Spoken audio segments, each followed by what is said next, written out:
வானொலியில் நீங்கள் கேட்டு மகிழ்ந்த தென்கட்சிக்கோ சுவாமிநாதன் அவர்களின் இந்த ஒரு தகவல் கதை தொகுப்பினை கேட்கலாம். தானத்தில் சிறந்தது எது அப்படின்னு ஒரு கேள்வியை கேட்டு, தானத்தில் சிறந்தது நிதானம் அப்படின்னு அதுக்கு ஒரு பதிலும் சொல்கிறவங்க உண்டு. நிதானம் ரொம்ப அவசியம். அதுவும் இன்றைய உலகத்துக்கு ரொம்ப அவசியம். இன்றைக்கி உலகம் ரொம்ப பரபரப்பாக போய்கிட்டு இருக்குது. பொறுமையாக இருக்கணும்னு நினைக்கிறவங்களால கூட அப்படி இருக்க முடியறதில்ல. பொறுமையை சோதிக்கிறது மாதிரி பல சம்பவங்கள், அதையெல்லாம் சந்திச்சே தீர வேண்டியிருக்குது. எங்கே போனாலும் க்யூவில் நிற்க வேண்டியிருக்குது. எங்கே போனாலும் காத்துக்கிட்டு இருக்க வேண்டியிருக்கு. ஆஃபீஸ்லேயோ வீட்லேயோ கூட நீங்கள் நிதானமாக பொறுமையாக நடந்துக்க தெரியலன்னா உங்களுக்கு சிடுமூஞ்சி, முசுடு இப்படிலாம் பேர் வச்சுருவாங்க. அது உங்களுக்கு தேவையா? சரி, வாழ்க்கையில் பொறுமைசாலின்னு பேர் வாங்கிறதுக்கு என்ன வழி? முதல் பாயிண்ட், நீங்கள் நினைக்கிறது, எதிர்பார்க்கறது, செய்கிறது எல்லாமே 100% கரெக்டாக நடக்கணும்னு ஆசைப்படக்கூடாது. எதுவாக இருந்தாலும் அதில் ஓரளவுக்கு தவறு நடக்கலாம் அப்படிங்கிறத எதிர்பார்த்தே இருக்கணும். ஓரளவுக்கு அதை அனுமதிக்கணும். ஒரு நண்பரை 6 மணிக்கு ஒரு இடத்துக்கு வர சொல்லியிருக்கிறீங்க. 6 மணிக்கு அவர் வரலை. உடனே பொறுமை இழந்து நடந்துக்கக்கூடாது. ஒரு 10 நிமிஷம் டிலே ஆகலாம். ஒரு வர்ற வழியில் பஸ்ஸு கூட ஏதாவது டிராஃபிக்கில் மாட்டியிருக்கலாம். அதெல்லாம் எதிர்பார்த்தே கொஞ்சம் காத்திருக்கிறதுல ஒன்றும் தப்பு இல்லை. சில சமயம் டிலே ஆகிறது கூட நல்லதாக முடியும். ஒரு பஸ்ஸை தவற விட்டுட்டு, ஐயோ கொஞ்சம் ஒரு 2 நிமிஷம் முன்னாடி வந்திருந்தா பிடிச்சிருக்கலாமே அப்படின்னு தவிச்சிக்கிட்டு இருப்பாங்க சில பேர். அடுத்தபடியாக வர்ற பஸ்ஸு நேரடியாக நீங்கள் போக வேண்டிய இடத்துக்கே கொண்டு போய் விடுற பஸ்ஸாக கூட இருக்கலாம். அது உங்களுக்கு முன்னாடி தெரியாதுல்ல. சில நெருக்கடியான சூழ்நிலைகளை தமாஷா எடுத்துக்கிறதுக்கு பழகிக்கணும். சில இடங்களுக்கு போகிறப்ப காத்திருக்கிறதுக்கு நம்ம மனசை தயார்படுத்திக்கிட்டே போகணும். ஒரு ரயிலுக்கோ பஸ்ஸுக்கோ அல்லது விமானத்துக்கோ கப்பல் பிரயாணத்துக்கோ போகிறப்போ அங்கே போய் நீங்கள் மணிக்கணக்கில் கூட காத்துக்கிட்டு தான் இருக்கணும். புறப்படுற நேரம் கூட மாறலாம். நீங்கள் போய் சேர்ந்ததும் அது உடனே புறப்படணும்னு கட்டாயமாக என்ன? அது மாதிரி சமயத்தில் படிக்கிறதுக்குன்னு சில சுவாரஸ்யமான புத்தகங்களையும் கையில் எடுத்துக்கலாம். உங்களை சுற்றி எவ்வளவோ சுவாரஸ்யமான சம்பவங்கள் நடந்துக்கிட்டு இருக்குதுல்ல, அதையெல்லாம் வேடிக்கை பாருங்கள். எதுக்காக காத்துக்கிட்டு இருக்கிறோமோ அந்த காரியத்தில் உண்மையாகவே நமக்கு ஒரு அக்கறை இருந்தால் நமக்கு போர் அடிக்காது. சில கோயில்களில் பார்த்துருப்பீங்க, தரிசனத்துக்காக பக்தர்கள் நாள் கணக்கில் காத்துக்கிட்டு இருப்பாங்க. அவங்களெலாம் அழுத்துக்கிறது இல்லை. ஆண்டவனை தரிசிக்கணுங்கிற உண்மையான அக்கறை இருக்கிறதுனால அவங்களுக்கு போர் அடிக்கிறது இல்லை. ஆனால் சில சினிமா தியேட்டரில் கூட பார்க்கலாமே, சினிமா கியூ கூட அப்படி தான். சாயந்தரம் 6 மணி ஆட்டத்துக்கு காலம்பரம் 6 மணிக்கே போய் கூட காத்துக்கிட்டு இருப்பாங்க. அவங்களுக்கெல்லாம் போர் அடிக்காது. படம் பார்க்குற ஆர்வம். இன்னொரு முக்கியமான விஷயத்தை நாம் பழக்கப்படுத்திக்கணும். லிவ் ஃபார் தி மூமெண்ட் அப்படிங்கிறாங்க நிபுணர்கள். ரொம்ப பேர் எப்படின்னா, அடுத்தபடியாக நடக்க போகிற விஷயத்திலேயே கவனமாக இருப்பாங்க. அந்த நினைப்புலேயே இந்த நிமிஷத்தை பொறுமை இல்லாமல் கழிப்பாங்க. ஒருத்தர் இருக்கார், அவர் எப்படின்னா ஆஃபீஸ் முடியறதுக்குள்ளேயே சார் 5 மணிக்கெல்லாம் ரெடியாக இருங்க, நாம் அந்த ஹோட்டலில் போய் டிஃபன் சாப்பிட்ணும் அப்படின்னு 4 மணிலேருந்து சொல்லிகிட்டு இருப்பார். 4:55 பரபரப்பாக ஓடி வருவார். 2 பேரும் புறப்படுவோம், ஹோட்டலுக்கு போவோம், சாப்பிட்டுக்கிட்டு இருப்போம்.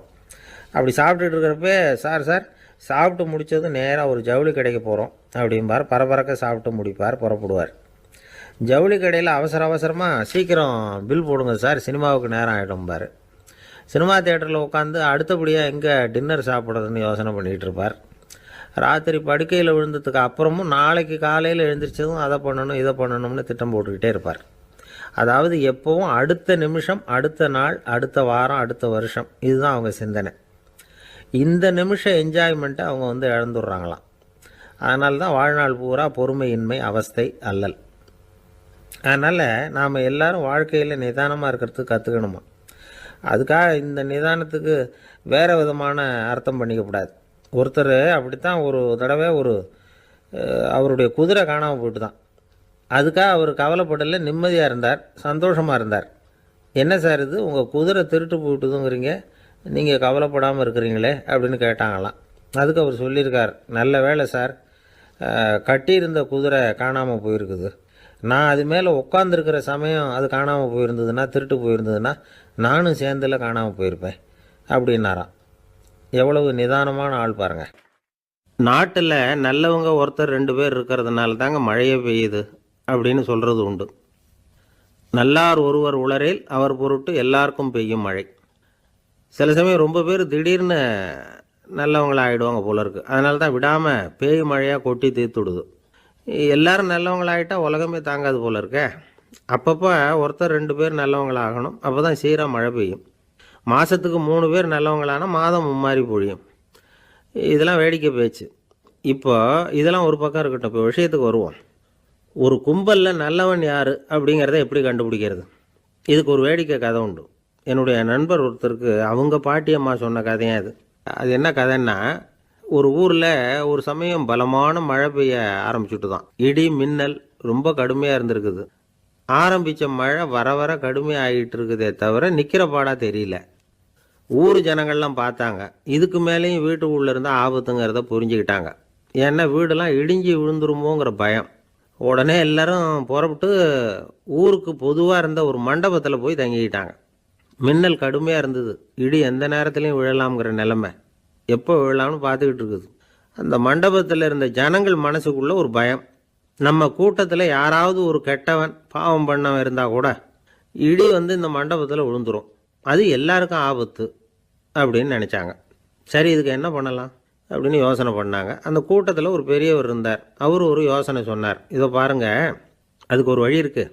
அதோ எதிர்த்தாப்பில் கொஞ்சம் தூரத்தில் ஒரு உயரமாக மரம் ஒன்று இருக்குது பாருங்கள். பொதுவாக இடி வந்து சுலபமாக விழறது அது மாதிரி உயரமான மரத்தில் தான். நம்ம கூட்டத்தில் இருக்கிறவங்க எல்லாரும் ஒவ்வொருத்தராக போய் அந்த மரத்தை தொட்டு விட்டு திரும்பி வந்துடணும்.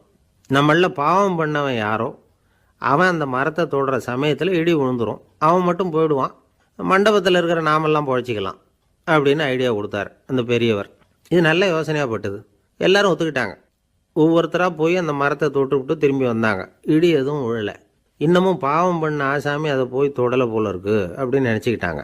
ஒவ்வொருத்தராக போகிறாங்க. எல்லாரும் போய் தொட்டு விட்டு வந்தாச்சு.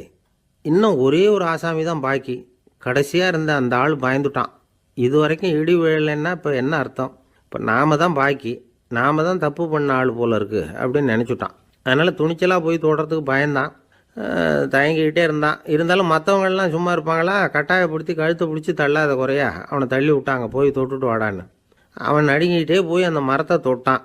அதே வினாடி ஒரு பயங்கரமான மின்னல் இடி விழுந்துட்டுது. எங்கே விழுந்தது தெரியுமா? அந்த ஆள் மேலே இல்லை, மண்டபத்தில் விழுந்தது. மண்டபத்தில் இருந்தவங்க பூரா காலி. அந்த ஒரு ஆள் மட்டும் புழைச்சிக்கிட்டான். இந்த ஒரு ஆளை காப்பாற்றுறதுக்காக தான் இடி வந்து மண்டபத்தில் விழாமல் இருந்திருக்குது. இதுதான் கதை. அதனால் நல்லவங்க எப்படியும் தப்பிச்சுக்குவாங்க அப்படிங்கிறது ஒரு நீதி. ஒருத்தன் அப்படி தான் தெருவில் நடந்து போய்கிட்டு இருந்தான். ரொம்ப நல்லவன். எதிரில் ஒருத்தன் சைக்கிளில் வந்துக்கிட்டு இருந்தான். அதில் மோதி இவன் கீழே விழுந்துட்டான். சைக்கிள்காரன் உடனே இறங்கி இவனை தூக்கி விட்டான். இவன் எழுந்திரிச்சு அவனை முறைச்சி பார்த்தான். அப்படி பார்க்காதீங்க சார், நீங்கள் ரொம்ப புண்ணியம் பண்ணியிருக்கீங்க, அதுதான் இப்போ வந்து சைக்கிளில் மோதிக்கிட்டீங்க அப்படின்றான். என்ன அப்படி சொல்கிறேன் நான்? இவன் 10 நிமிஷத்துக்கு முன்னாடி நான் லாரி ஓட்டிகிட்டு வந்தேன், அப்போ நீங்கள் எதிரில் வந்திருந்தீங்கன்னா என்ன ஆயிருக்கும் அப்படின்னானான் அவன். ஒரு நாள் காலை நேரம் ஒரு குரு படுக்கையை விட்டு எழுந்திருக்கிறார். உடனே சீடர்களை பார்த்து எல்லாரும் இப்படி வாங்கங்கிறார். எல்லாரும் வர்றாங்க வேகமாக. என்னங்க வேணும் உங்களுக்கு அப்படிங்கிற மாதிரி எல்லாரும் குருவை பார்த்தாங்க பயபக்தியோட. குரு அந்த சீடர்களை பார்த்து, இதை பாருங்கள், இப்போ நான் ஒரு சிக்கலான விவகாரத்தில் மாட்டிக்கிட்டு இருக்கிறேன், அதை நீங்கள் தீர்த்து வச்சா நல்லதுன்னார். சீடர்களுக்கு ஒன்றும் புரியல. என்ன இது இவர் இப்படி சொல்கிறாரு? நமக்குள்ள எல்லா விவகாரங்களையும் தீர்த்து வைக்கிறவர் நம்ம குருநாதர். அவருடைய விவகாரத்தை நாம் தீர்த்து வைக்கிறதா? ஆச்சரியமாக இருக்குதே, குருநாதருக்கே சிக்கலா அப்படின்னு யோசனை பண்ண ஆரம்பித்தாங்க. இருந்தாலும் ரொம்ப பணிவாக கேட்டாங்க, சுவாமி உங்களுக்கே சிக்கலா? இந்த உலகத்து சிக்கல்களுக்கும் சிரமங்களுக்கும் அப்பாற்பட்டவர் அல்லவா தாங்கள்? அப்படிப்பட்ட உங்களுக்கு சிக்கல்னா அது எப்படி அப்படின்னாங்க. எனக்கு ஏற்பட்டிருக்கிற சிக்கல் அவ்வளவு பெருசு, ரொம்ப பெரிய விவகாரம் அது அப்படின்னார் குரு. கொஞ்சம் விவரமாக சொல்லுங்க அப்படின்னாங்க இவங்க. இப்போ அந்த குரு விவரத்தை சொன்னார். அதாவது நேற்று ராத்திரி நான் ஒரு கனவு கண்டேன். அந்த கனவில் நான் ஒரு பட்டாம்பூச்சியாக மாறிட்டேன். அப்படி மாறி ஒவ்வொரு மலராக பறந்து போய் உட்காந்து தேன் சாப்பிட்டேன் அப்படின்னார். சீடர்கள் இதை கேட்டதும் ரொம்ப திகைச்சு போயிட்டாங்க. என்ன இது ஒரு பெரிய பிரச்சனையா? ஒரு சாதாரண கனவு கண்டதுக்காகவா இந்த காலை வேளையில் நம்மளையெல்லாம் குருநாதர் இவ்வளவு அவசரமாக கூப்பிட்ருக்கார் அப்படின்னு நினச்சாங்க. இருந்தாலும் கேட்டாங்க, இதில் என்ன சிக்கல் சுவாமி? கனவுங்கிறது எல்லாருக்கும் வரத்தானே செய்யும் அப்படின்னார் ஒரு சீடர். சீடர்களே, பிரச்சனை அது இல்லை. நான் இன்றைக்கி காலையில் கண்ணு முழிச்சு பார்த்தப்போ நான் வந்து நானாக மறுபடியும் மாறிட்டேங்கிறத தெரிஞ்சுக்கிட்டேன். இதில் சிக்கல் என்னென்னா, இப்போ அந்த பட்டாம்பூச்சி தான் நானாக ஆயிட்டதாக கனவு கண்டுகிட்டு இருக்கா அப்படிங்கிறது தான். ஒரு மனுஷன் பட்டாம்பூச்சி ஆகிறதாக கனவு காண முடியுங்கிறப்போ அந்த பட்டாம்பூச்சியும் மனுஷனாக ஆகிறதாக கனவு காண முடியும் இல்லையா? இப்போ எனக்கு யதார்த்த நிலை தெரியணும், எது நிஜம்னு தெரியணும். நேற்று ராத்திரி நான் கண்டது கனவா, அல்லது இது பட்டாம்பூச்சி கண்டுகிட்டு இருக்கிற கனவா? இதுதான் குரு கேட்ட கேள்வி. இதை கேட்டதும் சீடர்கள் ரொம்ப குழம்பி போயிட்டாங்க. சுவாமி, இது வரைக்கும் நாங்கள் தூங்குறப்ப பார்க்குறது கனவுன்னும் மூழ்கிட்டு இருக்கிறப்ப பார்க்குறது நனவுன்னு நம்பிக்கிட்டு இருக்கிறோம். இப்போ எங்களை ரொம்ப குழப்பிட்டீங்க, இதுக்கு பதில் சொல்ல எங்களுக்கு சக்தி இல்லை அப்படின்னு சொல்லிவிட்டாங்களாம். அதுக்கப்புறம் அந்த குரு சொன்னாராம், நினைவு தான் முக்கியமான அம்சம். முடிவு கட்டம்னா பகலின் நினைவுகளை விட இரவின் கனவுகளே ரொம்ப உண்மை. ஒருத்தன் வந்து தூங்க போனால் தூங்கிக்கிட்டே இருந்தால் அவன் காணும் கனவு பொய்ங்கிறத அவன் உணர மாட்டான். ஒவ்வொரு கனவும் காணும் பொழுது அது ரொம்ப உண்மையாக தான் தெரியுது. ஒரு கனவு கூட உண்மை இல்லைன்னு கனவுல தோன்றுவதே இல்லை அப்படின்னார் குரு. அகில வாழ்வு அத்தனையும் சொற்பனம் கண்டாய் அப்படிங்கிறார் தாயுமானவர். ஆகையினால நம்ம கனவுலேருந்து நாம் என்னைக்கு முழிச்சிக்க போகிறோம் அப்படிங்கிறது தான் ஒரு முக்கியமான கேள்வி. ஒருத்தர் வந்தார், காலில் கட்டோடு வந்தார். என்னங்க காலில் கட்டுன்னு? சார், நேற்று ராத்திரி தூக்கத்தில் எங்கள் வீட்டு கூரையில் ஏணியை சாத்தி வச்சு இறங்கினப்போ வழுக்கி விழுந்து காலை உடச்சிக்கிட்டேன்னார். உங்கள் வீட்டில் தான் ஏணியே கிடையாது சார் அப்படின்னு. உண்மைதான் சார், நான் கீழே விழுந்து முழிச்சுக்கிட்டதுக்கு அப்புறம் தானே ஏணி இல்லைங்கிறது எனக்கு ஞாபகம் வந்தது அப்படின்னார். எனக்கு அதிர்ஷ்டமே இல்லை சார் அப்படின்னார் ஒருத்தர். ஏன் அப்படி சொல்கிறீங்கன்னு கேட்டோம். வியாபாரம் பண்ணலாம்னு ஒரு கடை வச்சேன், வேண்டியப்பட்டவங்க கூட என் கடையில் வந்து எதுவும் வாங்க மாட்டேங்கிறான், எல்லாரும் அடுத்த கடைக்கு தான் போகிறான் அப்படின்னு சொல்லி ரொம்ப அழுத்துக்கிட்டார். இதுக்கு போய் அதிர்ஷ்டம் இல்லைன்னு சொல்லாதீங்க, வாடிக்கையாளர்களை வந்து கவர்றது எப்படிங்கிறது உங்களுக்கு தெரியல, அதுதான் குறை அப்படின்னும். சார், உங்களுக்கு தெரிஞ்சால் அந்த ரகசியத்தை எனக்கும் கொஞ்சம் சொல்லி கொடுங்களேன் அப்படின்னார். சரி, உங்கள் காதை இப்படி கொடுங்க அப்படின்னு சொல்லி அது சம்பந்தமாக பெரிய வல்லுநர்கள் சொல்லியிருக்கிற கருத்துக்களை அவர்கிட்ட சொல்ல ஆரம்பித்தோம். அதாவது இந்த வாடிக்கையாளர்களை கவர்றதுக்கு வல்லுநர்கள் பல ஆலோசனைகளை ஏற்கனவே சொல்லி வச்சுருக்கிறாங்க. அது சம்பந்தமாக அனுபவப்பட்டவங்க, அதை தெரிஞ்சு வச்சுக்கணும். அதாவது கடை வச்சுருக்கிறவங்க எல்லாரும் இதை கொஞ்சம் காதில் வாங்கி வச்சுக்கணும். எதை இப்போ சொல்ல போகிறத. எப்பவும் பணத்தை சம்பாதிக்கிறதுலையே குறியாக இருக்கக்கூடாதான். அதை விட முக்கியமாக நீங்கள் சம்பாதிக்க வேண்டியது வாடிக்கையாளர்களுடைய மன நிறைவு. வர்றவங்க திருப்தியோடு போகணும், அது முக்கியம், அதில் கவனமாக இருக்கணும். கடைக்கு வர்ற ஒருத்தர் ஏதாவது ஒரு குறை சொல்கிறாருன்னு வச்சுங்க, அதை வந்து அலட்சியப்படுத்தக்கூடாது, ரொம்ப அக்கறையோடு அதை காது கொடுத்து கேட்கணும். அப்படியா சார், அதை நான் அவசியம் கவனிக்கிறேன் அப்படின்னு சொல்லணும். ஒருத்தர் வரார், சார் நேற்றுக்கு உங்கள் கடையில் இதை நான் வாங்கிட்டு போனேன், வீட்டில் இது வேணான்னு சொல்லிவிட்டாங்க, அது திருப்பி கொடுக்கறதுக்காக தான் வந்திருக்கிறேன் அப்படின்னு சொல்லி திருப்பி கொடுக்குறார். உடனே நீங்கள் வந்து முகம் சுளிக்கக்கூடாது, எரிச்சல் படக்கூடாது. வழக்கம் போல் நிதானமாக முகம் அலர்ச்சியோடு அதை திருப்பி வாங்கிக்கணும். இவ்வளவு ரூபாய்க்கு சாமான் வாங்கினா இந்த ஸ்பூன் அன்பளிப்பு, இப்படி ஏதாவது கொடுக்கலாம். பண்டிகை காலங்கள்லேயும் பொருள்கள் வாங்குறவங்களுக்கு இப்படி ஏதாவது பொருத்தமாக ஒரு அன்பளிப்பு கொடுக்கலாம். நீங்கள் கொடுக்கறது ஒரு சர்வசாதாரணமான பொருளாக இருந்தால் கூட அது வாங்குற ஒரு மனசில் ஒரு மகிழ்ச்சியை ஏற்படுத்தும். எதுவும் உங்களால் கொடுக்க முடியலன்னா உங்கள் முகம் நிறைஞ்ச சிரிப்பையாவது கொடுங்க, அது போதும். உங்கள் கடையில் இல்லாத ஒரு பொருளை வாடிக்கையாளர் வந்து கேட்குறார், உடனே இல்லைன்னு முகத்தில் அடித்தது மாதிரி சொல்லிடக்கூடாது.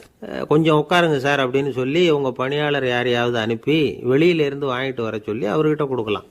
சில பேர் உங்கள் கடைக்கு வரும்பொழுது அவங்க வீட்டு குழந்தைகளையும் கூப்பிட்டுக்கிட்டு வர்றாங்கன்னு வைங்க. நீங்கள் என்ன செய்யணும்னா அந்த குழந்தைகளை முதல்ல கவனிக்கணும். அது கண்ணத்தை கிள்ளணும், அதுக்கிட்ட விளையாடணும், அதுக்கு ஏதாவது மிட்டாய் பிஸ்கட் எதையாவது கொடுத்து அது கவனத்தை கவரணும். அதுக்கப்புறம் பெரியவங்களை கவனிக்கலாம். உங்கள் கடையில் வேலை செய்கிற பணியாளர்கள் சுத்தமாக இருக்கணும், சிரித்த முகம், சுறுசுறுப்பு, இது ரெண்டும் அவங்களுக்கு தேவை. அழுது வடிஞ்சிக்கிட்டு இருக்கக்கூடாது. அப்புறம் இன்னொரு விஷயம், அதிகமாக பொருள் வாங்குகிற ஒருத்தர்கிட்ட அதிக மரியாதையாகவும் குறைச்சலாக பொருள் வாங்குறவர்கிட்ட வேறு விதமாகவும் நடந்துக்கக்கூடாது. எல்லாருக்கிட்டையும் சமமாக நடந்துக்கணும். 5 ரூபாய்க்கு வாங்கினாலும் சரி, 500 ரூபாய்க்கு வாங்கினாலும் சரி, அவங்கக்கிட்ட நீங்கள் காட்டுற மரியாதையில் வித்தியாசம் இருக்கக்கூடாது. எல்லாத்துக்கும் மேலே உங்கள் கடையில் ஒரு பொருள் வாங்கினா அது உண்மையானதாக இருக்கும், தரமுள்ளதாக இருக்கும் அப்படிங்கிற நினைப்பு ஜனங்களுக்கு வரணும். அதனால் தரமான பொருளையே நீங்கள் வந்து உங்கள் கடையில் வச்சுருக்கணும். இது வரைக்கும் நான் சொன்னதையெல்லாம் கவனத்தில் வச்சுக்கிட்டு நீங்கள் கடையை ஆரம்பிச்சிங்கன்னா வியாபாரம் பிச்சுக்கிட்டு போகும். அப்படி போகலன்னா அதுக்கப்புறம் கேளுங்க. ஏன்னா இந்த யோசனைகள்லாம் அனுபவப்பட்டவங்க சொல்லியிருக்கிற யோசனைகள். இந்த யோசனைகளில் நீங்கள் எச்சரிக்கையாக இருக்க வேண்டிய ஒரு விஷயம் உண்டு. அது என்னங்கிறதையும் தெரிஞ்சு வச்சுக்கிறது நல்லது. என்னுடைய நண்பர் ஒருத்தர் வந்தார். சார், உங்கள் யோசனையை கேட்டதுனால நான் ஒரு அறை வாங்கினது தான் மிச்சம்னார். என்ன ஆச்சுன்னு கேட்டேன். எங்கள் கடைக்கு ஒரு பெரிய அம்மா குழந்தைய தூக்கிட்டு வந்தாங்க சார். உங்கள் யோசனைப்படி அந்த குழந்தையோட கன்னத்தை கிள்ளணும்னு முயற்சி பண்ணினேன். திடீர்னு அந்த நேரம் பார்த்து அந்த குழந்தை தலையை குனிஞ்சிக்கிட்டுது. என் கையை வந்து குழந்தையோட கன்னத்துக்கு பதிலாக அதை தூக்கிட்டு வந்தவங்க கன்னத்தை கிள்ளி விட்டுது. அதுதான் இப்படி ஆயிட்டுது அப்படின்னார் கன்னத்தை தடவிக்கிட்டே. ஒரு நண்பர் சினிமா படம் தயாரிக்கிறவர், அவர்கிட்ட ஒரு நாள் பேசிக்கிட்டு இருந்தேன். அது எப்படி சார், நீங்கள் எடுக்கிற எந்த படமும் கையை கடிக்காத அளவுக்கு எடுத்துடுறீங்களே, அது எப்படின்னு கேட்டேன். அது ஒன்றும் பெரிய விஷயம் இல்லை சார். பெண்களுக்குன்னு சில உருக்கமான காட்சிகள், இளைஞர்களுக்குன்னு சில நடனங்கள், அடிதடி காட்சிகள், அப்புறம் வயசானவங்களுக்குன்னு சில ஆன்மீக காட்சிகள், சின்ன பிள்ளைங்களுக்கு சிரிப்பு, இப்படி எல்லாமும் சேர்த்து நான் படம் எடுக்கிறேன். மசாலா படம்னு பேர். இது ரொம்ப பெருசாக இல்லைன்னாலும் ஓரளவுக்கு சுமாராக ஓடிடும், கையை கடிக்காது அப்படின்னார். இது ஒரு உத்தி. சில பத்திரிகை ஆசிரியர்களும் இந்த உத்தியை கையாளுறது உண்டு. இந்த உத்திக்கு பார்னம் உத்தி அப்படின்னு பேர். பார்னம் எஃபெக்ட் அப்படின்னு சொல்லுவாங்க. அதாவது ஃபீனியஸ் டி பார்னம் அப்படின்னு ஒருத்தர் அமெரிக்காவில் இருந்தாராம். அதாவது 19ஆம் நூற்றாண்டில் அமெரிக்காவில் கொடிகட்டி பறந்த ஒரு சர்க்கஸ் நிறுவனத்தின் அதிபர் அவர். இந்த உலகத்தில் ஒவ்வொரு நிமிஷமும் ஒரு ஏமாளி பறந்துக்கிட்டே இருக்கிறான் அப்படிங்கிறது அவருடைய சித்தாந்தம். ஒவ்வொருத்தரையும் திருப்திப்படுத்துகிற அளவுக்கு அம்சங்களை கொஞ்சம் கொஞ்சமாக கலந்து கேளிக்கை நிகழ்ச்சிகளை நடத்தினது தான் அவருடைய மகத்தான வெற்றிக்கு காரணம். அதனால் அந்த உத்தியை யார் கடைப்பிடிச்சாலும் சரி, அதுக்கு பார்னம் உத்தி அப்படின்னு பேர் வந்துட்டுது. ஜோசியம் சொல்கிறவங்களுக்கும் இந்த உத்தி தான் கை கொடுக்குது. ஒரு விஷயத்தை ஒருத்தருடைய கோள் நிலைகள் அல்லது கையெழுத்து நிரூபிக்கிறதாக அவர்கிட்ட சொன்னால் அதை அவர் நம்பிவிடுவார். ஆனால் அந்த விஷயம் நல்லதாக இருக்கணும், நேர்மையானதாக இருக்கணும், அதாவது பாசிட்டிவாக இருக்கணும். 8ஆம் இடத்துல குரு, 9ஆம் இடத்துல சனி, நீங்கள் ஒரு பெரிய மேதை தான் அப்படின்னு சொல்லுவாங்க. கேட்குறவங்களுக்கு அதை மறுக்கிறதுக்கு மனசு வராது. அப்படி சொல்லும் பொழுது கூடவே என்ன கொஞ்சம் முன்கோபம் அதிகமாக இருக்கும், இருந்தாலும் அது உடனே மறைஞ்சிரும் அப்படின்னு சில அற்ப விஷயங்களையும் சொன்னாலும் அதையும் சரிதான்னு சொல்லி ஒத்துக்குவாங்க. ஆளுமையை எடை போடுகிற ஒரு நிறுவப்பட்ட உத்தியின் மூலமாக தன்னுடைய குணாதிசயங்கள் கண்டுபிடிக்கப்பட்டதாக அவர் நம்புறது தான் இதுக்கு காரணம். இந்த மாதம் பணத்தட்டுப்பாடு கொஞ்சம் இருக்கும், உடம்புல ஏதாவது கொஞ்சம் அசௌகரியம் இருக்கும், வீட்டுக்குள்ளே லேசாக மனஸ்தாபம் வரலாம், இது மாதிரி பொதுப்படையாக சிலதை சொன்னாலே போதும், மக்களை நம்ப வச்சுடலாம். இதெல்லாம் நமக்கு மட்டும்தான் ஏற்படுது அப்படின்னு சொல்லி அவங்க நினைக்கிறது தான் காரணம். இதுதான் பார்னம் உத்திங்கிறது. மனிதர்கள் வந்து பாராட்டுக்களை விரும்புகிறதும் விமர்சனங்களை வெறுக்கிறதும் பார்னம் உத்தியின் அடுத்த கூறு. அதனால் ஒருத்தருக்கு ஜோசியம் சொன்னாலும் சரி, அவருடைய ஆளுமையை மதிப்பிடுறதாக இருந்தாலும் சரி, அவரை புகழற மாதிரி இருந்தாலும் சரி, அப்படி இருந்தால் தான் அது சரியாக இருக்கும். சாதகமான விஷயங்களை வந்து அதிகமாகவும் பாதகமான விஷயங்களை நாசூக்காகவும் சொன்னால் மக்கள் வந்து அதை நம்பிவிடுவாங்க. ஒருத்தரை கருமின்னு சொன்னால் ஏற்றுக்க மாட்டார். அதையே கொஞ்சம் மாற்றி நீங்கள் கொஞ்சம் சிக்கனமான ஆசாமி அப்படின்னு சொன்னால் நீங்கள் சொல்கிறது சரிதான் சார் அப்படிம்பார். நீங்கள் பெரிய செலவாளி தான், இருந்தாலும் நல்ல விஷயங்களுக்கு தான் செலவழிப்பீங்க அப்படின்னு சொல்லணும். இப்படி இந்த பார்னம் உத்தியை கடைப்பிடிச்சி இன்றைக்கி வெற்றிகரமாக காலம் தள்ளுறவங்க நிறைய பேர் இருக்கிறாங்க. இந்த உலகத்தில் ஒவ்வொரு நிமிஷமும் ஒரு ஏமாளி பறந்துக்கிட்டே இருக்கிறான் அப்படிங்கிறது தான் ஃபீனியஸ் பார்னம் அவர்களுடைய நம்பிக்கை. அதை விட அடுத்தவங்களை ஏமாளியாக நினைக்கிற மனுஷர்கள் தான் இன்றைக்கி வந்து உலகத்தில் ரொம்ப அதிகம். ஒருத்தர் தன்னுடைய மேலதிகாரிகிட்ட போய், ஐயா ஒரு நாள் லீவு வேணும், என் தங்கச்சிக்கு கல்யாணம் அப்படின்னார். அவர் பார்த்தார், ஒரு 10 நிமிஷம் வெளியில் இருங்கன்னார். 10 நிமிஷம் கழித்து கூப்பிட்டார். இதை பாருங்கள், நீங்கள் சொல்கிறது பொய். இப்போ உங்கள் தங்கச்சிக்கு ஃபோன் பண்ணேன், அவங்க தனக்கு 2 வருஷத்துக்கு முன்னாடியே கல்யாணம் ஆகிட்டதாக சொல்கிறாங்க அப்படின்னார். உடனே இவர் சொன்னார், சார் இப்போ நீங்கள் சொல்கிறதும் பொய்யாக தான் இருக்கணும், ஏன்னா நிஜமாக எனக்கு ஒரு தங்கச்சியே கிடையாது அப்படின்னார். குடும்பத்தில் ஒருத்தர் அனுசரிப்பு தன்மைங்கிறது ரொம்ப அவசியம். கணவன் மனைவின்னா அனுசரித்து போகணும்னு சொல்லுவாங்க. அதாவது ஒரு கணவன் அதுக்காக தான் அந்த காலத்துலலாம் ஒரு வீட்டுக்கு வந்து மாப்பிள்ளை தேடுறதுங்கிறது ஒரு பெரிய குடும்பத்தை நிர்வகிக்கிற அளவுக்கு ஒரு கணவனாக வரக்கூடிய எப்படி இருக்கணும் அப்படின்னா, அந்த காலத்தில் புலி வேட்டைக்கு போகணும். ஒரு பொண்ணுக்கு மாப்பிள்ளை தேடுறதுன்னா நம்ம தமிழ் பழக்கம் என்னென்னா, காட்டுக்கு போய் ஒரு புலியை வேட்டையாடிட்டு வரணும். அந்த புலி பல்லு அல்லது நகத்தை கொண்டுட்டு வரணும் அந்த இளைஞன். அதை வந்து வீட்டில் கொடுப்பான். அதை தான் கட்டி அதை வந்து இதாக கட்டுவாங்க, மாலையாக போடுவாங்க, தாலியாக கட்டுவாங்க. அதாவது வீரம் இருக்கா பையனுக்குன்னு பார்ப்பாங்க. ஒரு பொண்ணு வேணும்னா நீ முதல்ல வீட்டுக்கு பொண்ணு கேட்க போகக்கூடாது, காட்டுக்கு போகணும், போய் புளியை கொண்டு வா, அதுக்கப்புறம் தான் உனக்கு பொண்ணு அப்படின்னு சொல்லுவாங்க. இப்போவெல்லாம் ஏன் போகிறது இல்லைன்னா, இப்போலாம் ஒருத்தனை வந்து காட்டுக்கு போய் புலிப்பல் கொண்டு வான்னா புலி தான் மாப்பிள்ளையாக வரும். அதனால தான் இப்போ போகிறதில்ல யாரும் காட்டுக்கு. அப்போ வந்து பெண்களும் வந்து ரொம்ப வீரமாக இருந்தாங்க. பெண்கள் மூலம் அந்த காலத்தில் எப்படின்னா, முறத்தாலேயே புலியை துரத்துவாங்களாம். நம்ம பழைய பாட்டிலெல்லாம் பார்த்துருப்பீங்க, முறத்தால் புலியை விரட்டினாங்கன்னு வரும் பழைய பாட்டு. ஒரு அந்த அளவுக்கு பெண்களுக்கு வீரம். இப்போ கல்யாணம் ஆகி இந்த காலத்தில் ஒரு கணவனை வந்து விரட்டிட்டு வந்தாங்களாம் முறத்தை எடுத்துக்கிட்டு. ஒரு மனைவி அவன் பயந்துட்டு வெளில ஓடி வரான், பின்னாடி முறத்தை எடுத்துகிட்டு அந்த அம்மா ஓடி வருது. இவனை தனியாக பிடிச்சி கொண்டு போய், என்னப்பா இந்த மனைவிட்டு இப்படி பயந்து ஓடி வரையே, முறத்தால் துரத்துறா இப்படி வரையே அப்படின்னு தான் அவன் அப்படியே தடுமாறிக்கிட்டு, அதெல்லாம் ஒன்றும் இல்லை, அவன் என்னை புலியாக நினைக்கிறா அப்படின்னு ஒரு பெருமையாக சொல்லிட்டானான். அந்த காலத்தில் புலியை தான் முறத்தால் விரட்டினாங்க, இப்போ புருஷனை விரட்டுறாங்க அப்படின்னு சொல்லி. அப்படி அந்த காலத்தில் வந்து கணவனுக்கு ஒரு குடும்பத்தை நிர்வகிக்கிற திறமை இருக்கா, உடல் வலிமை தான் முக்கியம். இப்போ கூட மதுரை பக்கத்தில் ஐயாவுக்கு தெரியும், அந்த இளவட்டக்கல்லுன்னு ஒரு ஊர். இப்போ ஊர் எல்லையில் கிடக்கும். ஊர் எல்லையில் ஒரு பெரிய கல் கிடக்கும். அந்த ஊருக்கு பொண்ணு கேட்க போகிறவங்க அந்த கல்லை தலைக்கு மேலே தூக்கி காட்டணும். அப்படியே தூக்கி தலைக்கு மேலே வசதி கீழே போடணும். அந்த வலு இருந்தால் தான் நீங்கள் அந்த ஊருக்குள்ளேயே போகலாம், பொண்ணு கேட்குறதுக்கு போகலாம். இல்லைன்னா நீ திரும்பி போக வேண்டியதான். அந்த வலிமை இருக்கா மாப்பிள்ளைன்னு பார்க்குறாங்க. இளவட்டக்கல்லுன்னு பேர். அப்போ என்ன பண்ணாங்கன்னா, ஒரு 1000 வருஷத்துக்கு முன்னாடி அந்த கல்லை தலைக்கு மேலே தூக்கி கீழே போடுவாங்களாம். ஒரு 500 வருஷத்துக்கு முன்னாடி அப்படி கொஞ்சம் தூரம் இடுப்பு அளவுக்கு தூக்கி கீழே போட்டுக்கிட்டு இருந்துருக்குறாங்க. அதுக்கப்புறம் ஒரு 100 வருஷத்துக்கு முன்னாடியெல்லாம் அப்படி முழங்கால அளவுக்கு அப்படி தூக்கி போட்டால் போகிறோம்னு வச்சுருந்தாங்களாம். இப்போ நான் அந்த ஊருக்கு என் கூட பழனிசாமின்னு ஒருத்தர் இருக்கார். அவர் போய், உனக்கு எப்படிப்பா இந்த ஊரில் கல்யாணம் ஆச்சு அப்படின்னா, இப்போலாம் நாங்கள் தொட்டு கும்பிட்டா போகிறோம், அதை அசைக்கிறது கூட இல்லை. அப்படி ஆகிட்டுது. ஒரு குடும்பத்தை கணவனாக வரப்போகிறவனுக்கான தகுதி அந்த காலத்தில் அப்படி இருந்துதான். அப்படி வந்து கணவன் வந்து தேர்ந்தெடுக்கிறது, குடும்பத் தலைவனை தேர்ந்தெடுக்கிறது ஒரு பெரிய காரியம். ஒரு பெரிய செல்வந்தர் போட்டி வச்சாராம்.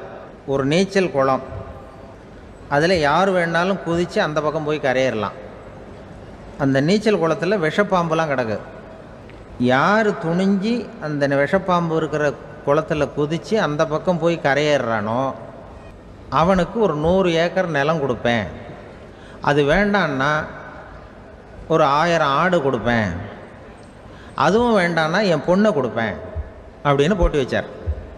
அதான் மாப்பிள்ளையை தேர்ந்தெடுக்கிறதுக்கு அவர் ஒரு வழி, நீச்சல் குளத்தில் குதித்து கரையேறணும்.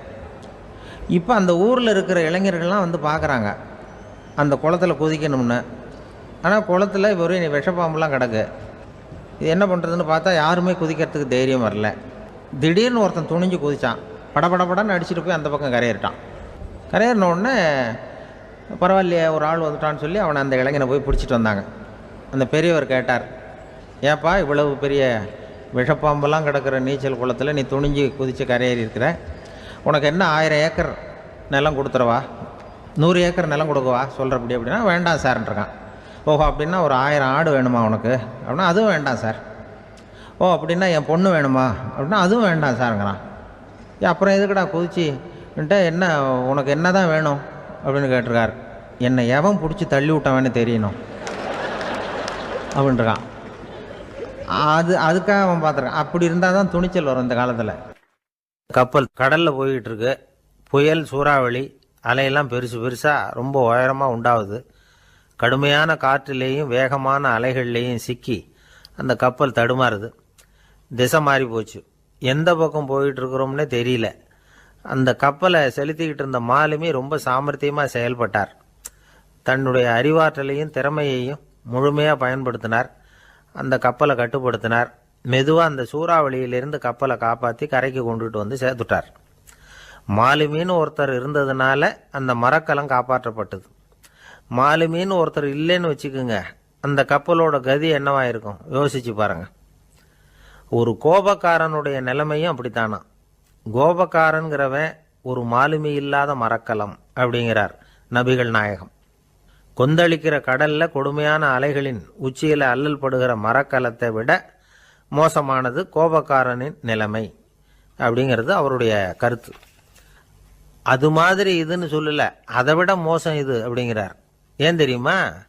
ஒரு கப்பல் கடல்ல தடுமாறினா அதை சரிப்படுத்த மாலுமி இருக்கிறார்.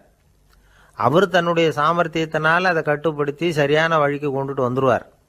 ஆனால் கோபக்காரனுடைய நிலைமை அப்படி இல்லை அப்படிங்கிறார் நபிகள் நாயகம். மனித மனம் ஒரு மரக்கலம், அறிவு அதில் இருக்கிற மாலுமி. மாலுமி மரக்கலத்தை செலுத்துறான், அவனுக்கு கட்டுப்பட்டு அது ஓடுது. ஆனால் கோபக்காரனுங்கிற மனுஷங்கிட்ட அறிவுங்கிற மாலுமி சரியாக வேலை செய்ய மாட்டான். ஏன்னா கோபம் அந்த மாலுமியின் கண்களை அவிச்சிரும், காதுகளை கேட்காம பண்ணிவிடும். கண்ணையும் காதையும் மூடிவிட்டு கப்பலை ஓட்டுனா எப்படி ஓட்டுறது? அதனால் கோபக்காரன் மாலுமி இல்லாத மரக்கலம். இடி மின்னல்ல மாட்டிக்கிட்டு கஷ்டப்படுற கப்பல் மாதிரி கஷ்டப்படுறான். பெரியவங்கள்லாம் என்ன சொல்கிறாங்க? உனக்கு கெடுதல் பண்ணவனுக்கும் நீ நன்மையை செய், எவருடைய விருப்பு வெறுப்பையும் பொருட்படுத்தாதே. பரம எதிரிக்கும் நீ நன்மை செய்ய ஆரம்பிச்சா உன்னுடைய தூய நிலையை பார்த்துட்டு அவனும் உனக்கு நெருக்கமான நண்பனாக ஆயிடுவான். இதுதான் பெரியவங்க நமக்கு சொல்லியிருக்கிறது. புனித குரான் சொல்றது என்ன? தீமையை நன்மையை கொண்டே நீர் தடுத்து கொள்ளும் அப்படின்னு சொல்லப்பட்டிருக்கு. அதில் இன்னா செய்தாரை ஒருத்தல் அவர் நாண நன்னயம் செய்து விடல் அப்படிங்கிறார் திருவள்ளுவர். செல்வந்தர் ஒருத்தர்கிட்ட ஒரு சிறுவன் ஆடு மேய்ச்சிக்கிட்டு இருந்தானா. பெரியவர் அவனை கூப்பிட்டு, நீ நேராக போய் ஒரு ஆட்டில் உள்ள ரொம்ப நல்ல பகுதி எதுவோ அதை எடுத்துக்கிட்டு வா அப்படின்னாரான். இவன் போனான். ஒரு ஆட்டு உடம்புல இருந்த நாக்கு, இருதயம், இது ரெண்டையும் எடுத்துகிட்டு கொடுத்தானான். பெரியவர் வாங்கி பார்த்தார். அதுக்கப்புறம் இப்போ நீ போய் இன்னொரு ஆட்டில் இருக்கிற ரொம்ப கெட்ட பகுதி எதுவோ அதை எடுத்துகிட்டு வா அப்படின்னாரான். இவன் போய் எடுத்துகிட்டு வந்தான். அவன் கையில் இருந்தது மறுபடியும் அதே மாதிரி நாக்கு, இருதயம், இது ரெண்டும் தான்.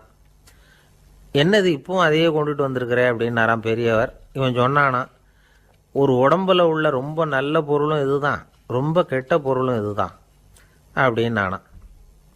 இளம் வயசில் இப்படி பதில் சொன்னவர் தான் பேரறிஞர் லுக்மானுல் ஹக்கீம் அவர்கள். கோபப்படாமல் இருந்தால் இது ரெண்டும் நல்லா வேலை செய்யும், கோபப்பட்டால் இது ரெண்டும் மோசமாக வேலை செய்யும். அதை புரிஞ்சுக்கிறதுக்காகத்தான் இன்னைக்கு இந்த தகவல். கோபம் வந்துட்டா நாம் என்ன செய்கிறோங்கிறது நமக்கே தெரியாது. ஒருத்தர் டாக்டர்கிட்ட போனார் அவசரமாக.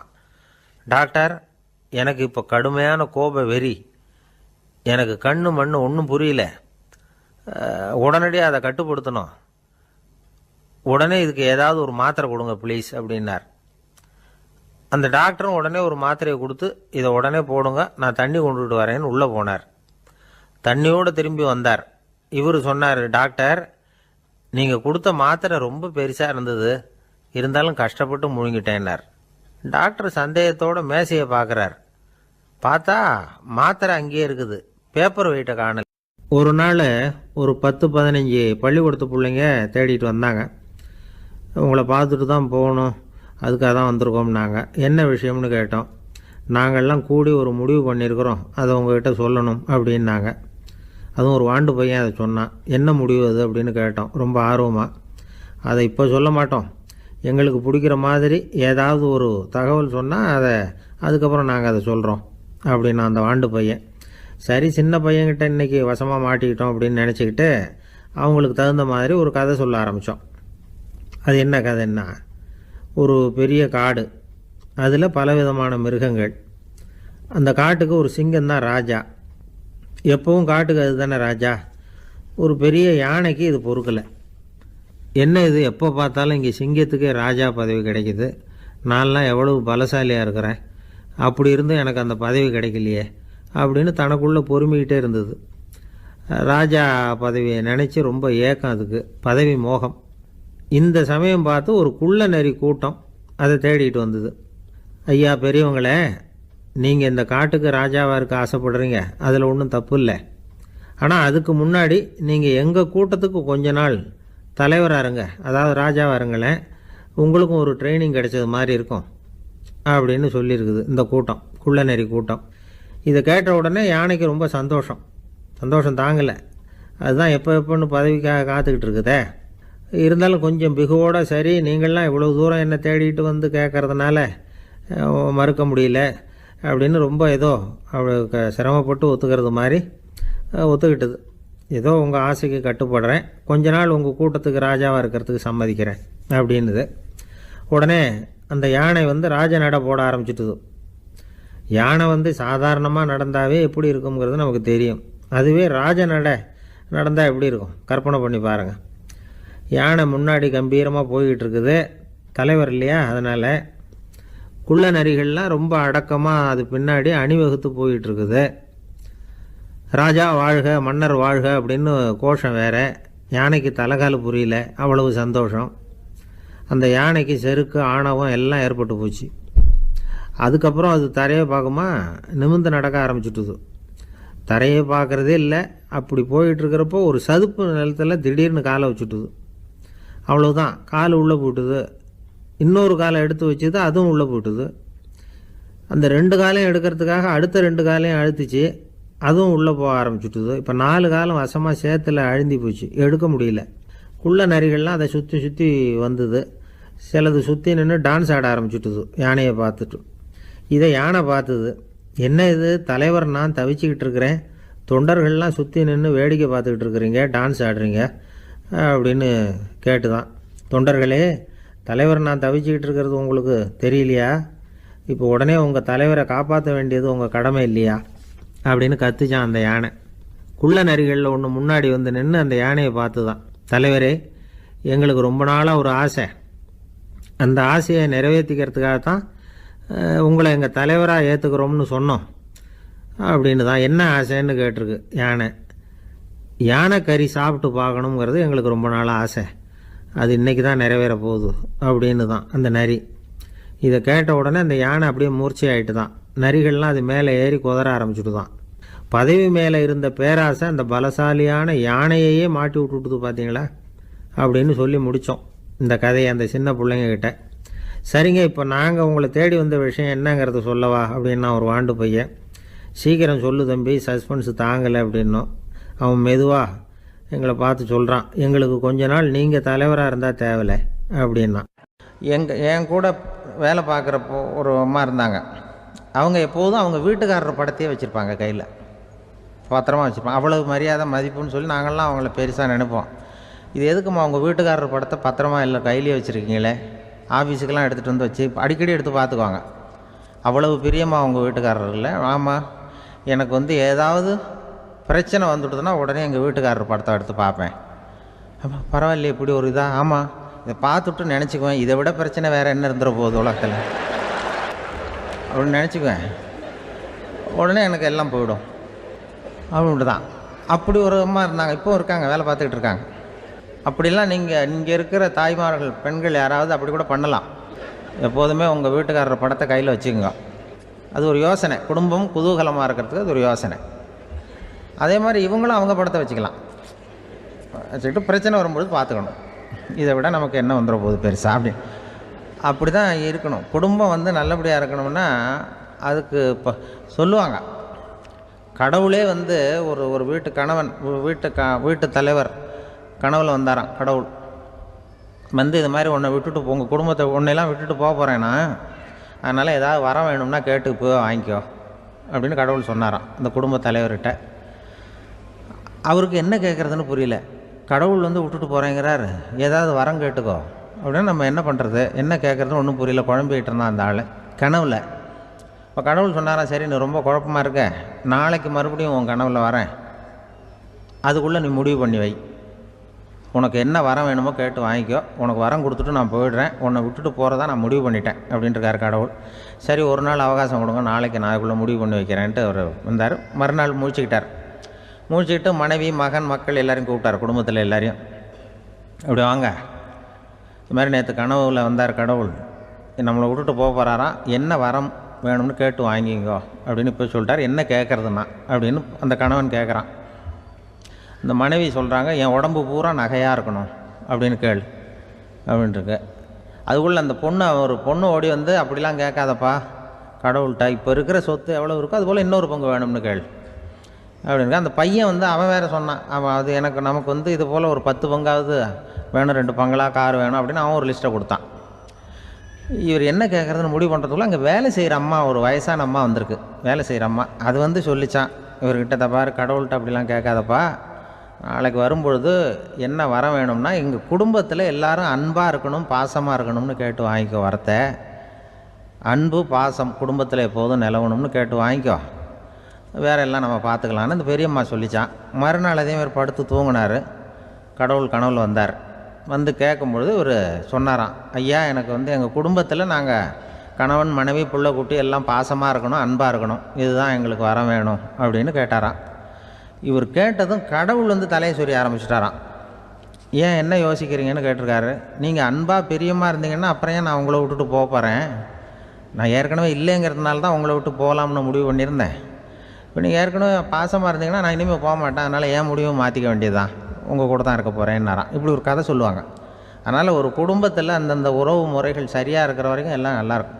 அங்கே தான் இறைவன் வாழும் இல்லம்ங்கிறாங்களே, அதுதான் அது. அதில் அந்த குடும்ப தலைவருங்கிறவர் கணவன் அப்படிங்கிறதுனால அவருக்கு தான் பொறுப்பு. அவருக்கு நிறைய சகிப்புத்தன்மை வேணும், கோபம் வரக்கூடாது, யார் என்ன சொன்னாலும் போகணும். சில கணவன்மார்கள் வந்து எது சொன்னாலும் மனைவி வந்து தட்டுறதில்லை. அங்கே போனால் போவாங்க, எதுக்கு போக சொல்கிறேன்னு கேட்குறதில்ல, போகிறது, இங்கே வான்னா வர்றது. திருவள்ளுவர் மனைவி இருந்தாருன்னு சொல்கிறாங்கல்ல, அது மாதிரி. அது எப்படின்னா ஒருத்தர் சொன்னார், அது அப்படி இல்லை, அதுக்கு ஒரு கதை சொன்னார். ஹிட்லர் வந்து வந்தாராம் ஒரு தடவை, ஒரு பெரிய கப்பல் மேலே, கப்பலுடைய மேல் தளத்தில் ஹிட்லர் வந்துக்கிட்டு இருக்கார்.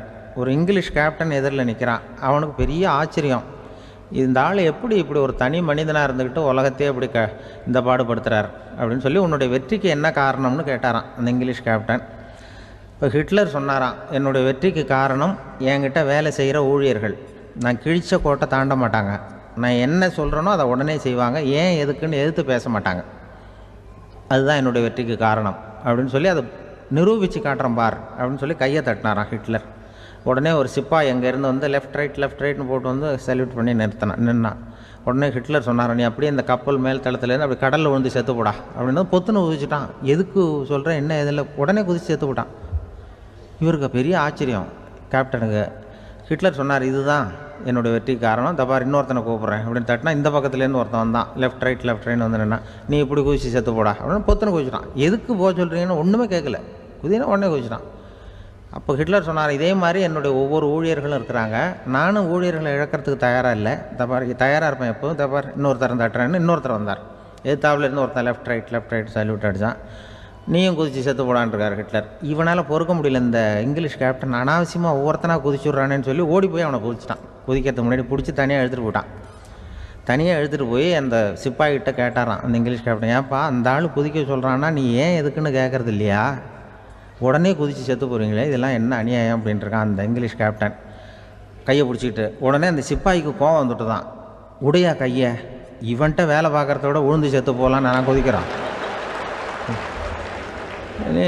என்ன அனாவசியமாக எதுக்கே இருக்க சொல்கிறேன் அப்படின்னு சொல்லி குதிச்சுட்டானா. அதனால் இந்த உடனே சொல்கிறத செய்கிறாங்க பாருங்கள், அவங்கள நம்பக்கூடாது. கணவன்மார்களுக்கு ஒரு எச்சரிக்கை, சொல்கிறத உடனே செஞ்சுருவாங்க மனைவி, நீ அங்கே போனால் போங்க வரணும் அது ஹிட்லர் மாதிரி நினைக்கிறாங்கன்னு அர்த்தம்.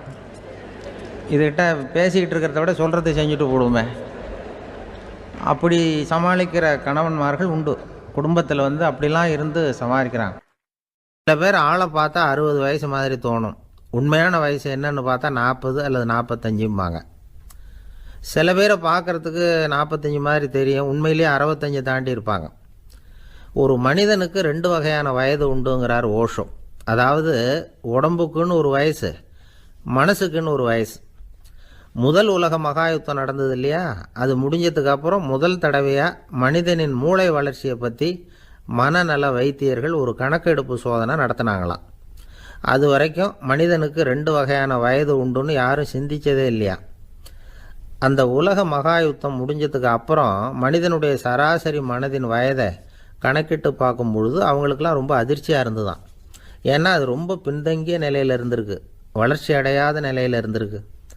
அவங்க கண்டுபிடிச்ச பிரகாரம் அப்போ மனசோட சராசரி வயசு என்ன தெரியுமா, 14. அப்படின்னா பார்த்துங்க, உடல் ரீதியாக ஒருத்தரோட வயசு 70 கூட இருக்கலாம், ஆனால் மனசோட வயசு 14 தான். இதுக்கு நேர்மாறாக அமைஞ்சு போச்சுன்னு வச்சுங்க. அதாவது ஒருத்தருக்கு உண்மையிலேயே 14 வயசு, அதாவது உடலோட வயசு 14, அவரோட மனசின் வயசு 70ன்னு வச்சுக்கோங்க. இப்படி அமைஞ்சுட்டுதுன்னா அவர் சீக்கிரம் ஞானத்தன்மை அடைஞ்சிருவார் அப்படின்னு அர்த்தம். இப்போ நமக்கெல்லாம் உடம்போட வயசு மனசோட வயசு ரெண்டும் ஒன்றா இருந்துட்டால் அதுவே போதும், அதுவே பெரிய விஷயம். இப்போ எமர்சன் கிட்ட போய் ஒருத்தர் கேட்டாராம், உங்கள் வயசு என்ன அப்படின்னு. அவர் உடனே பதில் சொல்லியிருக்கார், 360 வருஷம் அப்படின்னாராம். கேட்டவர் குழம்பி போயிட்டார். அவர் என்ன சொல்கிறாரு, 360 வயசா? என்ன நம்ம காதில் தான் சரியாக விழலையா? எமர்சன் எப்பவும் உண்மையை பேசுகிற ஒரு சிறந்த அறிவாளி, அவர் இப்படிலாம் பொய் சொல்ல மாட்டாரே அப்படின்னு ஒரு யோசனை பண்ணிக்கிட்டே இவர் மறுபடியும் அவர் கிட்ட போனாராம். ஐயா, நீங்கள் சொன்னது சரியாக என் காதில் விழலை, அதனால் மறுபடியும் கேட்குறேன், உங்கள் வயசு என்ன அப்படின்னாராம். எமர்சன் மறுபடியும் சொல்லியிருக்கிறார் 360 வருஷம்னு. வந்தவருக்கு உண்மையிலேயே அதிர்ச்சியாக போயிட்டுது. அதுக்கப்புறம் மெதுவாக ஆரம்பித்தாராம், ஐயா நீங்கள் சொல்கிறத என்னால் ஏற்றுக்க முடியாது. எப்படி பார்த்தாலும் இப்போ உங்களுக்கு வயசு ஒரு 60க்கு மேலே இருக்காதுன்னு நினைக்கிறேன் அப்படின்னாராம். நீங்கள் சொல்கிறது சரிதான், அது என் உடம்போட வயசுன்னாராம் எமர்சன். அப்படின்னா ஏற்கனவே நீங்கள் சொன்னது அப்படின்னு கேட்டிருக்கார், அது என் மனசோட வயசு அப்படின்னாராம். நம்மளை பொறுத்த வரைக்கும் அறிவு தூசு படிஞ்சிருக்கு, அது மாதிரியே அன்பும் மாசுபட்டிருக்கு. இது ரெண்டையும் சுத்தம் பண்ண வேண்டியிருக்குது. அப்போ தான் நாம் சரியான வயசில் வாழ முடியும். ஒரு ஆசாமி இருக்கிறார், அவருக்கு உடம்போட வயசு அதிகம், மனசோட வயசு ரொம்ப குறைச்சல், குழந்த மாதிரி. அவர் ஒரு ஆஸ்பத்திரியில் படுத்திருக்கிறார். நர்ஸம்மா எல்லாருக்கும் மருந்து கொடுத்துட்டு போகிறாங்க. கொஞ்ச நேரம் கழித்து திரும்பி வந்தாங்க. அப்போ இவர் அந்த அம்மாவை கூப்பிட்டு சொல்கிறார், இதை பாருங்கள் சிஸ்டர், நீங்கள் எல்லாருக்கும் சின்ன சின்ன மாத்திரையாக கொடுத்துட்டு எனக்கு மட்டும் நீளமான மாத்திரையாக கொடுத்துட்டீங்க. முழுங்கிறதுக்கு ரொம்ப கஷ்டமாக போச்சு. இனிமேல் எனக்கும் சின்ன மாத்திரையாக கொடுங்க சிஸ்டர் அப்படின்னாராம். அந்த அம்மா உடனே அதிர்ச்சியாகி தலையில் அடிச்சுக்கிட்டாங்களாம். நான் கஷ்டப்பட்டு மாத்திரையை முழுங்கினத்துக்கு நீங்கள் ஏம்மா தலையில் தட்டிக்கிறீங்க அப்படின்னு கேட்டிருக்காரு இவர். இதுக்கு அவங்க சொல்லியிருக்கிறாங்க, நான் உங்களுக்கு கொடுத்துட்டு போனது மாத்திரை இல்லைங்க, அது தெர்மாமீட்டர் அப்படின்னாங்களாம். ரொம்ப பேருக்கு கூட்டத்தில் பேசுகிறதுன்னா பயம், நமக்கு ஒன்றும் தெரியாதுன்னு மற்றவங்க நினச்சிடக்கூடாதுங்கிற எண்ணம் தான் இதுக்கு காரணம். ரொம்ப முக்கியமான ஒரு கூட்டம்னா பயமும் அதிகமாக இருக்கும். முக்கியமானவங்கள்லாம் வருவாங்களே, அவங்களாம் நம்மளை பற்றி மட்டமாக நினச்சிருவாங்களே அப்படிங்கிற பயம் வந்துடும். ஆனால் மேடை பேச்சுங்கிறது அவ்வளவு கடினமான ஒரு காரியம் இல்லைங்கிறாங்க அது சம்பந்தமான நிபுணர்கள். யாரும் பேச்சாளர் ஆகலாம், இது ஒன்றும் பெரிய கிஃப்ட்டு கிடையாது அப்படின்னு அவங்க சொல்கிறாங்க. நீங்கள் ஒரு சிறந்த பேச்சாளர் ஆகணுமா அப்படின்னா அதுக்குன்னு சில ஆலோசனைகளை சொல்லி வச்சுருக்கிறாங்க அனுபவசாலிகள். முதல் ஆலோசனை என்னென்னா, உங்கள் பேச்சு எளிமையாக இருக்கணும். ஏதாவது ஒரு கருத்து அல்லது 2 கருத்து சொன்னால் போதும். 20 அல்லது 30 கருத்துக்களை சொல்லிகிட்டே போகக்கூடாது. ரெண்டாவது ஆலோசனை, நீங்கள் என்ன பேச போகிறீங்கிறது முதல்ல உங்களுக்கு நல்லா புரியணும். அதுக்கப்புறம் தான் அதை அடுத்தவங்களுக்கு புரிய வைக்க முடியும். எப்படி ஆரம்பிக்க போகிறோம், எந்த கருத்தை முக்கியமாக வலியுறுத்த போகிறோம், எப்படி முடிக்க போகிறோம் அப்படிங்கிறத முதல்ல நல்லா சிந்தித்து மனசில் வச்சுக்கணும். கடைசியாக என்ன சொல்கிறீங்களோ அதுதான் கேட்குறவங்க மனசில் நிற்கும். மூணாவது ஆலோசனை என்னென்னா, உங்கள் பேச்சு சுருக்கமாக இருக்கணும். ஒரு 15 நிமிஷம் பேசுகிறது ரொம்ப பொருத்தம், மணிக்கணக்கில் பேசிக்கிட்டு இருக்கிறது நல்லதில்லை. நாலாவது ஆலோசனை, நீங்கள் பேசுகிறது உண்மையாக இருக்கணும். உங்களுக்கு உண்மையான அனுபவங்கள் இருக்கும், அதை சொல்லலாம். உங்களுடைய உண்மையான அனுபவங்களை மற்றவங்களோட பகிர்ந்துக்கணும், அதுதான் முக்கியம். ஐந்தாவது ஆலோசனை, ஆரம்பத்தில் கொஞ்ச நேரம் உங்களை பற்றியும் எதிரில் உள்ளவங்களை பற்றியும் சம்மந்தப்படுத்தி ஏதாவது பேசி ஒரு நெருக்கத்தை ஏற்படுத்திக்கணும்.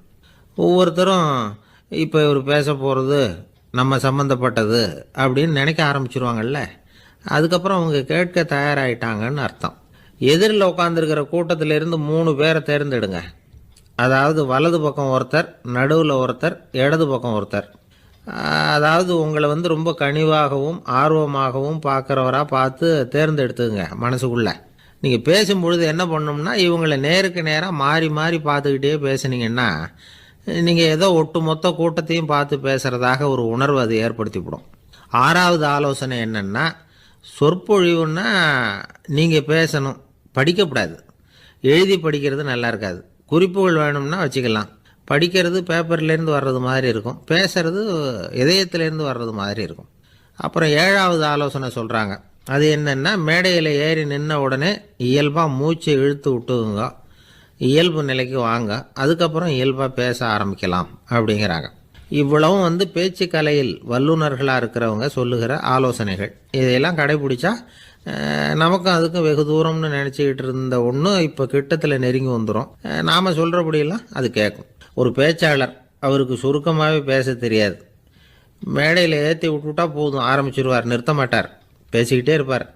ஒரு தடவை அவர் ஒரு கூட்டத்தில் ரொம்ப நேரம் பேசிக்கிட்டே இருக்கிறார்.